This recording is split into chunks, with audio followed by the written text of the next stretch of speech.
Ford set to get $9.6 billion loan for battery joint venture. The U.S. is set to grant a more than $9.6 billion loan to Ford and a partner for the construction of new electric vehicle (EV) battery manufacturing plants, with the country's top energy agency this week saying that it has finalized the offer. On Monday, the U.S. Department of Energy (DOE) announced that it has finalized a $9.63 billion loan for Ford and South Korean company SK On, set to help the companies establish 3 brand new battery production facilities in Kentucky and Tennessee, as reported by Reuters. The BlueOval SK joint venture is the largest loan ever to come from the agency's Advanced Technology Vehicles Manufacturing Loan Program, coming from the Biden administration ahead of Donald Trump taking office in January. The companies plan to begin construction on the first Kentucky factory in 2025, with the Tennessee facility expected to follow later in the year. This funding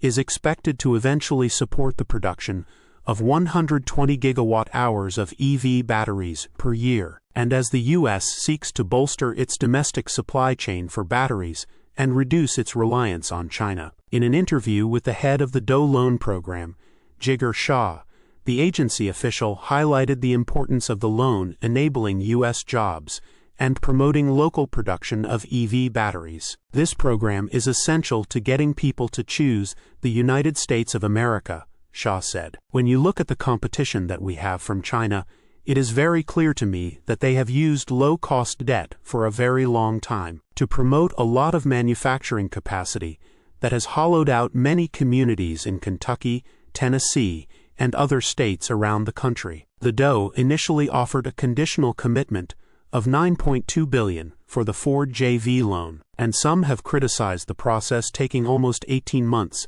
since the plan was approved in June 2023. BlueOval SK has responded to criticisms of the lengthy process by saying that the department went through rigorous due diligence to finalize the loan, including thorough reviews of the financial, technical, legal, market, credit, and regulatory implications. Ford also has a battery supply deal in place with fellow Korean battery supplier LG Energy Solution (LGES) for the European and North American markets, and part of the agreement includes bringing battery production for the Mustang Mach-E to the U.S. In its third quarter earnings call, Ford reported a $1.2 billion loss on EVs, saying that it expects to reach a full-year loss of roughly $5 billion as it aims to achieve profitability with the sector. Source: reposted and summarized from Zachary Visconti at teslarati.